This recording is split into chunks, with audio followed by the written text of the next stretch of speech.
오늘 말씀의 제목은 일어나 빛을 발하라. 예전 유럽 사람들은 포르투갈과 스페인이 세상의 끝이라고 생각했습니다. 하지만 포르투갈과 스페인은 신대륙을 발견하게 되고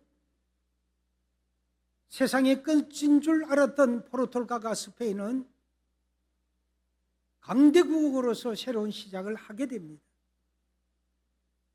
끝인 나라에서 새롭게 시작을 연 것입니다.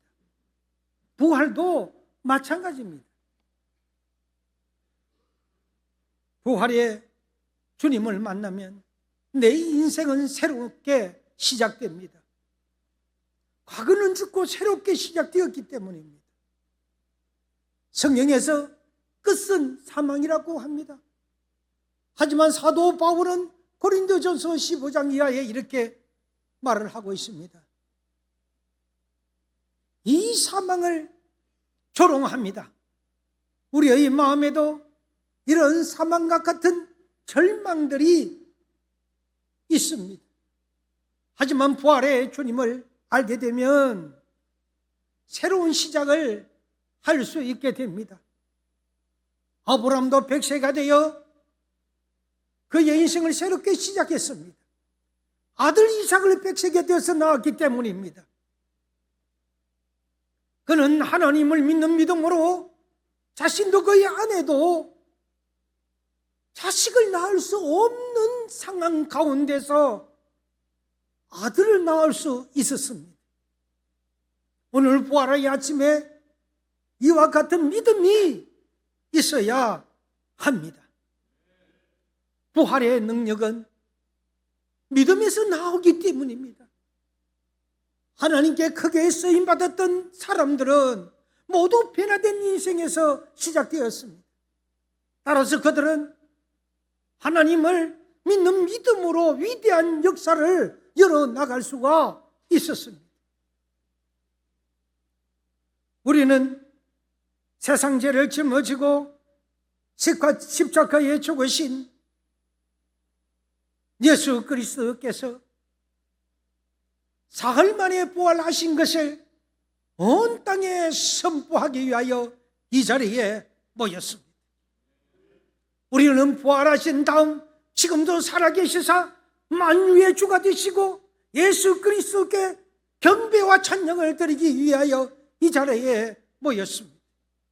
예수님은 죄와 사망의 근세를 이기고 부활하셨습니다. 그리고 하나님 아버지로부터 하늘과 땅의 모든 근세를 부여받으셨습니다. 이 근세는 하늘에 있는 자들과 땅에 있는 자들과 땅 아래에 있는 모든 자들이 엎드려 나의 하나님, 나의 주님이라고 고백하며 경배해야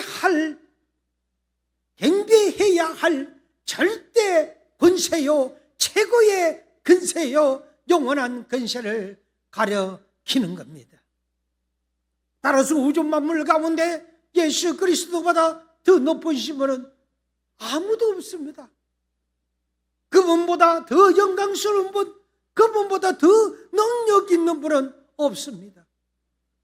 이렇게 큰 권세와 찬란한 영광을 가지신 예수 그리스도께서 오늘도 교회를 통하여 가난한 자에게 기쁜 소식을 전하십니다.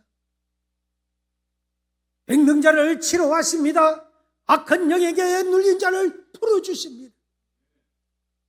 믿는 자의 모든 죄를 사하여 주시고 영생을 주십니다. 절망에 빠진 자를 건져내 주십니다. 악을 심판하십니다. 역사를 주관하십니다. 조금 있으면 사탄과 그 무리들을 우리 예수님께서 엄부에 던지실 것입니다. 하나님 나라를 완성시키시고 자기 백성으로부터 경배와 찬양을 받으시며 영원히 통치하실 것입니다. 지금 우리나라는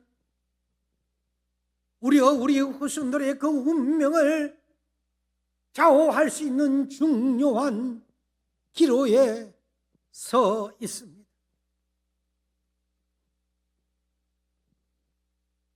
탄핵으로 국률은 이미 분열되어 있고 그 갈등은 극에 달해져 있으며 나라의 중심을 잡아줄 리더십이 실종되고 없습니다. 이 나라는 어른이 없어진 것입니다.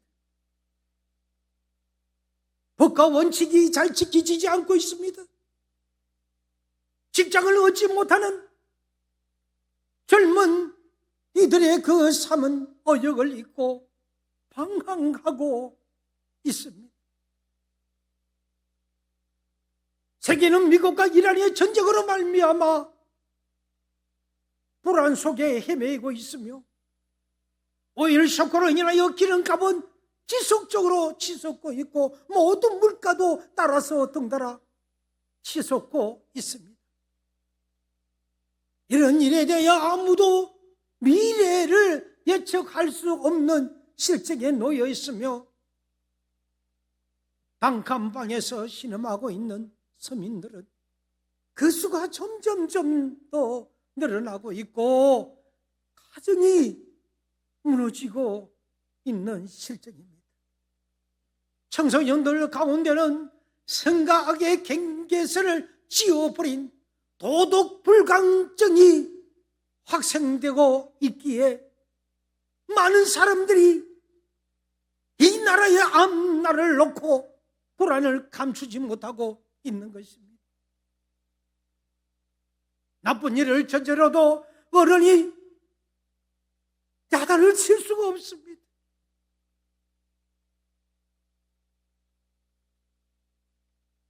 이런 국가적 위기의 앞에 놓여 우리는 그럼 어떻게 해야 할까요? 죽음을 정복하신 예수만이 이 나라의 유일한 소망입니다. 왜냐고요? 우리의 선배, 우리의 그 선조들이 그렇게 믿어왔기 때문에 우리가 지금 이렇게 살고 있는 모습이 그것이 정답이기 때문입니다. 이것이 해답이 되심을 우리가 이제는 또 우리 후손들에게 보여줘야 할 것입니다. 어떻게 보여줄 수 있을까요? 오늘 우리가 읽은 본문 마태복음 28장 18절과 20절은 예수님이 부활하신 후 이 땅에 40일 동안 있다가 성천하셨는데 40일 동안 제자들에게 나타나셔서 주신 말씀이십니다. 여기에는 한국교회가 다시 한번 기다려 듣고 순종해야 할 준엄한 명령들이 들어 있습니다. 첫째로 우리는 복음을 힘있게 증거해야 합니다. 너희는 가서 모든 족속으로 제자를 삼아라. 그렇게 명령했기 때문입니다. 제자를 삼기 위해 우리는 먼저 가야 합니다. 간다는 말은 예수를 모르는 자들에게, 예수를 거부하는 자들에게 찾아가 복음을 전하는 것을 의미합니다. 하나님께서는 우리 민족을 위시하여 온 세상이 구원받으시기를 원하십니다. 흔히들 지금은 전도가 잘 안 된다고 합니다. 교회가 부흥이 안 된다고 합니다. 그럴 수도 있는 것입니다. 그렇다고 가만히 주저앉아 있으면 안 됩니다. 듣든지 아니 듣든지 우리는 복음을 전해야 할 의무가 있습니다. 우리가 먼저 믿었고 우리가 먼저 구원을 받았기 때문입니다. 다시 한번 100년 전에 있었던 저 100년의 대부흥 운동에 일어나서 한반도 곳곳마다 거룩한 백성들이 쏟아져 나오게 해달라고 기도하면서 열심히 전도해야 되지 않겠습니까? 공기가 물같이 흐르는 투명한 사회를 여러분 원하십니까? 서로 사랑하고 신뢰하고 위하는 따뜻한 사회가 되기를 바라십니까? 갈등과 대립의 고리를 풀고 민족 대화합을 이루는 밝은 사회가 되기를 꿈꾸고 있습니까? 잘못된 법과 관행들을 바로 잡아 억울한 사람이 생기지 않는 그런 정의로운 나라가 되기를 소원하지 않습니까? 부익부 빈익부의 망국적인 병이 사라지고 가진 자나 못 가진 자나 모두가 하나님의 자녀로서 존중심을 가지고 사람 대접받는 그런 자랑스러운 나라가 되는 날을 꿈꾸고 있지 않습니까? 그렇다면 한 사람이라도 더 예수를 믿게 해야 합니다. 이 나라에는 국민이 70%가 그 이상이 아직까지도 예수를 믿지 않고 있습니다. 너무나 혼란스럽고 부정부패가 만연한 우리 나라를 거듭나게 하는 길은 전 국민이 예수를 믿어서 하나님을 두려워하고 이웃을 사랑하는 거듭나는 새 사람이 되는 길뿐입니다.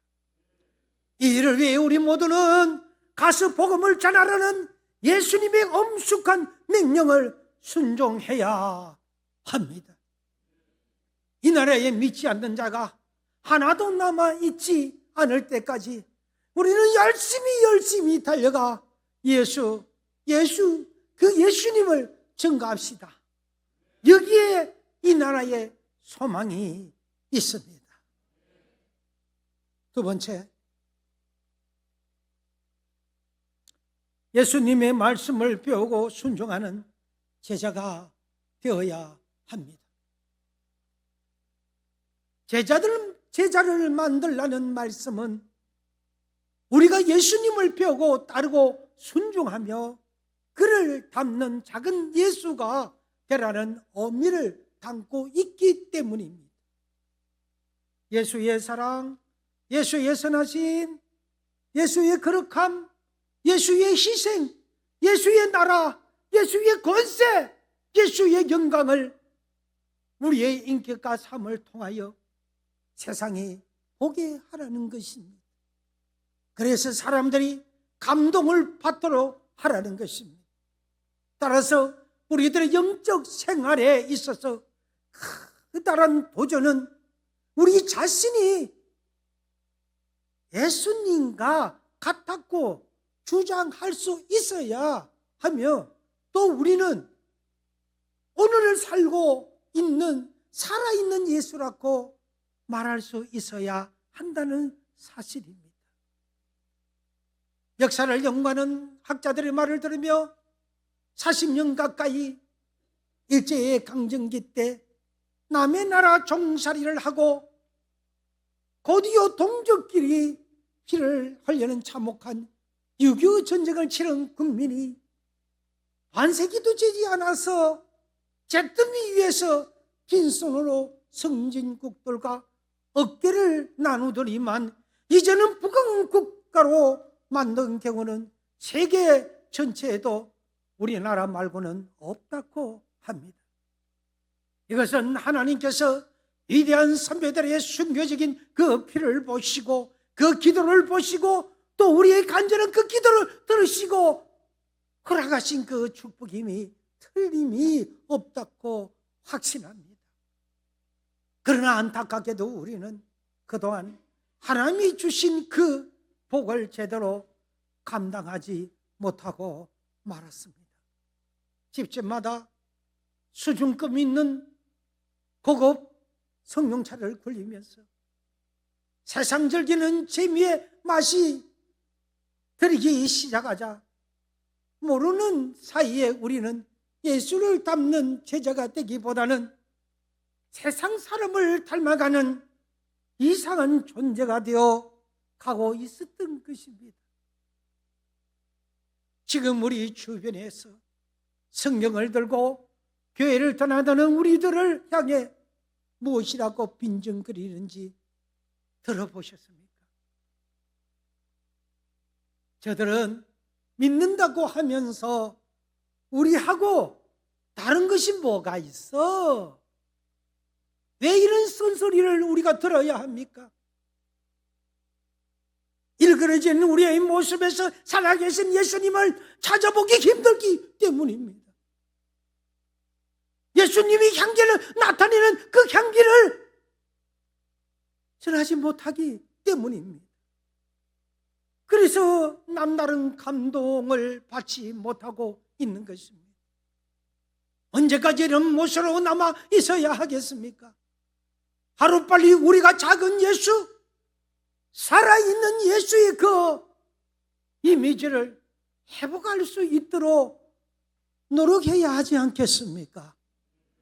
이를 위하여 지금까지 입으로만 주여 주여 하면서 주님이 가르쳐 주시는 말씀을 제대로 순종하지 못한 이중생활을 철저히 깨부수고 우리는 회개해서 다시 우리는 중생해야 할 것입니다.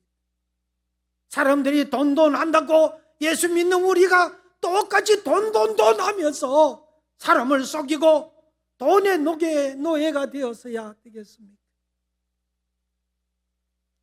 세상이 온통 거짓말을 한다고 해서 예수 믿는 우리마저 함부로 거짓말을 해도 되겠습니까? 세상이 다 그렇다고 하면서 우리마저도 험난하고 더러운 문화인 동성연애를 용납해야 되겠습니까? 나 하나 잘 살겠다고 가난한 이웃을 못 본 채 그렇게 해서 되겠습니까? 거룩하신 주님의 몸된 교회를 함부로 해석하고 찢고 상처내어 나누어도 되겠습니까? 신문과 TV, 가짜 뉴스로 넘치는 짝퉁 유튜브에 의해서 떠도는 그 말을 분별하지도 못하고 성경 말씀대로 살지 못하면서 그것을 앞세우면서 성경보다 더 앞세우여 그것을 믿어야 되겠습니까? 분별력이 없기 때문입니다. 우리들은 이런 세속주의를 용납하면 결단코 안 됩니다. 그것은 작은 예수의 모습이 결코 아닙니다. 이 세상 성령께서 한국교회를 불쌍히 여기시사 회개의 영을 주시도록 우리는 기도해야 합니다. 백년장대행 교회를 그 교회에 임하셨던 회개의 영을 달랐고 우리는 다시 그런 영을 달랐고 간구해야 합니다. 나누어진 한국교회가 살아있는 예수가 되어 하나가 되게 해달라고 부르짖읍시다. 우리가 바로 회개하면 사람들이 우리들 한 사람 한 사람을 통해 예수의 제자인 우리의 참모습을 보게 될 것입니다. 그러나 회개만 하고 있으면 안 됩니다. 한 걸음 더 나아가 적극적으로 사회 참여를 해야 합니다. 우리 모두는 작은 예수가 되어서 사회 각 분야에 들어가 빛이 되고 빛을 발해야 됩니다. 썩어져가는 곳에 방부제 역할을 하는 소금이 되어야 합니다. 그리고 교회마다 가정마다 작은 예수들을 부지런히 만들어서 저 청와대로 국회로 법원으로 보내야 됩니다. 작은 예수가 된 우리 자녀들이 커서 기업도 하고 교육도 하고 문화와 정치도 장악하게 해야 합니다. 그러면 이 세상은 밝고 깨끗해질 것입니다. 그렇게 되면 이 나라는 소망을 가지고 힘차게 다시 부흥되어 일어서게 될 것입니다.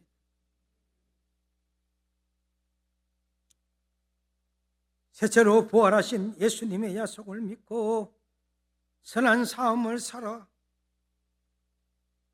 이 나라와 하나님께 다스리는 나라가 되게 해야 합니다.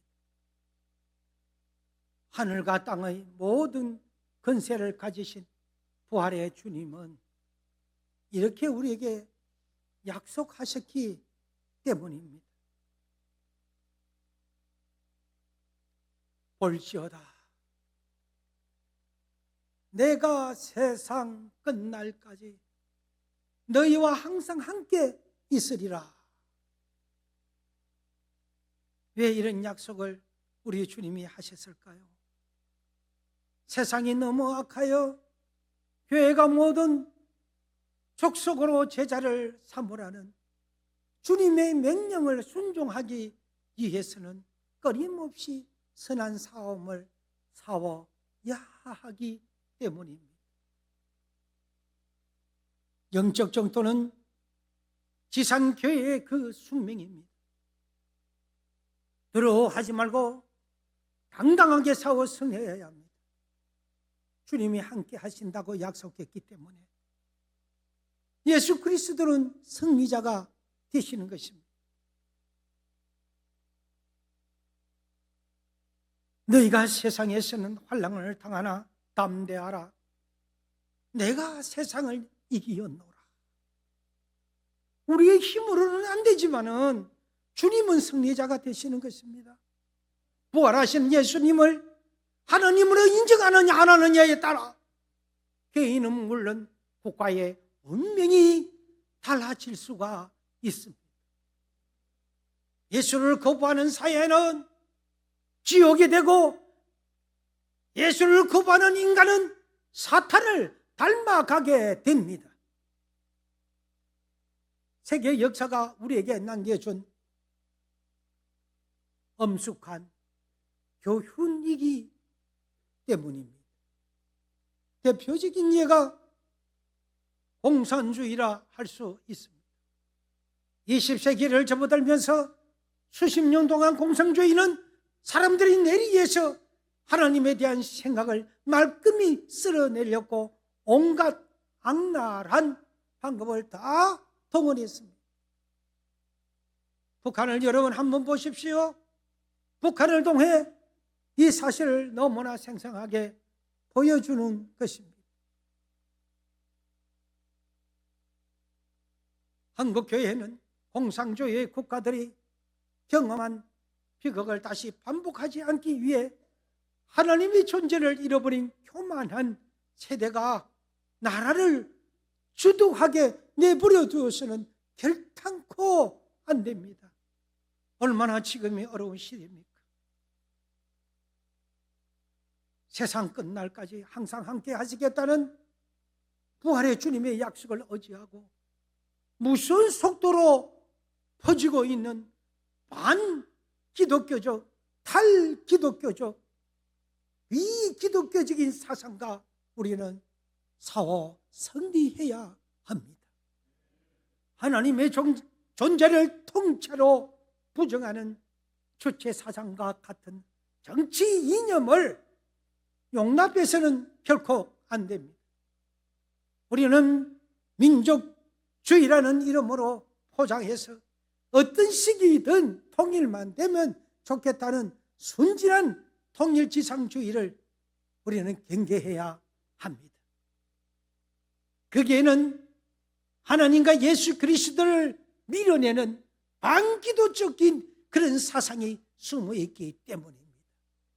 우리 주변에는 고의적으로 국론을 분열하기 위해서 기독교를 한반도에서 말살시켜야 한다고 공공연히 내뱉는 그런 의원들도 있다고 합니다. 잘 살펴보아야 합니다. 그 교회를 핍박하는 법이 통과시켜져서 이 나라의 근간이 되는 기독교를 말살시키려 한다는 것을 우리는 결단코 용납해서는 안 될 것입니다. 우리는 이런 자들을 앞에서 담대하게 아닌 것은 아니라고 외쳐야 합니다. 교실에서 창조자 하나님이 있을 땅을 조금도 허용하지 않으려는 오늘의 학교 교육. 그래서 학생들의 그 인간성을 점점 항폐화시키고 있는 죽음 교육을 먼 산의 불처럼 보고 있어서는 안 될 것입니다.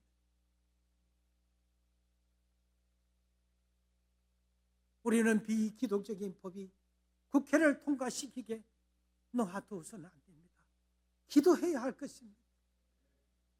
또한 하나님을 멸시하는 교만한 사람들이 문화를 주도하게 내버려 두는 것은 더 안 될 것입니다. 우리는 이제부터 진리로 무장하고 힘을 합하여 무신론적 가치관을 신봉하는 자들로부터 이 나라를 지켜냅시다. 하나님을 멸시하는 교만한 인간들이 활개치는 사회에서는 아무도 행복할 수 없다는 것을 한시도 잊어서는 안 될 것입니다. 두려워하지 말아야 합니다. 하늘과 땅의 권세를 가지신 부활의 주님이 볼지어다 내가 세상 끝날까지 너희와 함께 있으리라고 약속하셨기 때문입니다. 서연이여, 그 약속을 꼭 믿으시고 나아가시기를 바랍니다. 결론입니다. 한국 교회여, 다시 일어나서 이 나라를 복음화시킵시다. 부산 서영교회여, 다시 일어나서 우리 모두 작은 예수가 됩시다. 서영교회여, 다시 일어나서 용기를 가지고 예수를 거부하는 어두운 권세들을 대적합시다. 그래서 부활의 주님이 다스리는 거룩하고 아름다운 나라로 만들어 냅시다. 그러면 지금 우리가 직면한 현 국가적인 난관과 고통이 이 땅 위에 축복의 단비로 내려줄 것입니다.